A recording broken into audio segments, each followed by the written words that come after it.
yanda zaka cire wayar ka Samsung daga safe mode. Kamar daga nan kasa za ku ga wannan alamar shi muke kira da alamar safe mode a ƙananan wayoyi, amma a manyan Android kamar Samsung kenan, kamar Note 3 ko kuma wayoyi dai latest hakan nan, muna kiran wannan abin accessibility mode.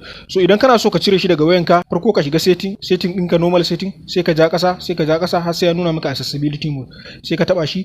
Amma idan har kana tunanin wannan accessibility mode din ba shi da wani amfani a wayan Android ne, so ka duba ƙasa kaɗan daga wajen comment ko wajen description, zan ajiye wani karamin bayani wanda zai baka haske akan menene amfanin wannan accessibility mode din akan manyan wayoyi. So idan ka shigo nan wajen accessibility mode kenan, bayan ka shiga setting sai ka taba wajen advanced setting.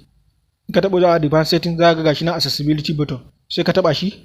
So wannan shine amfanin da zaka iya yi da wannan accessibility mode din. Waɗannan sune kaɗan daga cikin amfanin da zaka yi kamar yadda ga idan har kana amfani da manyan wayoyi. Mu YouTubers amfanin da muke da wannan accessibility mode din shine, misali idan na dora akan magnification din nan, idan na taba shi, duk inda na taba a screen dina za ku ga zai mun zoom in din guzan sosai. So ina son nuna wani abu kenan wanda nake koya musu wani abu akan YouTube dina, sai su ga wannan abin ya zo musu kusa akan screen din wayana. So idan kai kuma kana so ka cire duk wani abu da ya makin a nan wajen, sai ka taba shi sai ka cire. Kamar yadda muka gani a nan wajen, idan na sa za ku ga yana fita, idan na sa za ku ga yana hawa.